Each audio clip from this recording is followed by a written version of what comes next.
पालघर जिल्ह्यातील सुप्रसिद्ध दाभोसा धबधब्यावर रविवारी 2 पर्यटक जुनाट लोखंडी रॅलिंग तुटल्याने दरीत कोसळले। उपस्थित पर्यटक आणि वन विभागाच्या कर्मचाऱ्यांनी तातडीने बचाव कार्य करून दोघांचे प्राण वाचवले। जखमींना उपचारासाठी रुग्णालयात दाखल करण्यात आले असून त्यांची प्रकृती धोक्याबाहेर आहे।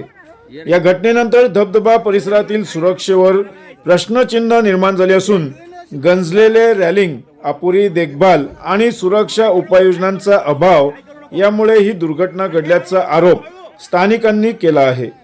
सर्व रॅलिंग, पायवाटा व संरक्षण व्यवस्थेची तातडीने तांत्रिक तपासणी करून मजबूत सुरक्षा व्यवस्था, सीसीटीव्ही, बचाव पथक आणि प्रथमोपचार केंद्र उभारण्याची मागणी नागरिकांनी केली आहे। खरं म्हणजे पालघर जिल्ह्यातील जव्हार तालुक्यातील प्रसिद्ध दाभोसा धबधब्यावर रविवारी दुपारच्या सुमारास मोठी दुर्घटना टळली। धबधबा पाहण्यासाठी उभ्या असलेल्या 2 पर्यटकांचा सुरक्षेसाठी असलेल्या बसवण्यात आलेले जुने लोखंडी रॅलिंग अचानक तुटले आणि दोघेही खाली दरीत कोसळले। सुदैवाने उपस्थित पर्यटकांनी तत्काळ धाव घेतली, तसेच वन विभागाच्या कर्मचाऱ्यांनी वेळीच बचाव कार्य केल्याने दोघांचे प्राण वाचले। पावसाळ्यात दाभोसा धबधबा पर्यटकांनी गजबजलेला असतो।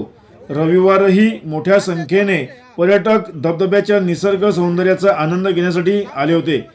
त्यावेळी 2 पर्यटक धबधब्याचे छायाचित्र काढण्यासाठी रॅलिंगला टेकून उभे असताना अचानक रॅलिंगचा आधार तुटला। क्षणार्धात दोघेही खाली घसरल्याने परिसरात एकच खळबळ उडाली। घटनेची माहिती मिळताच वन विभागाचे कर्मचारी तातडीने घटनास्थळी पोहोचले होते।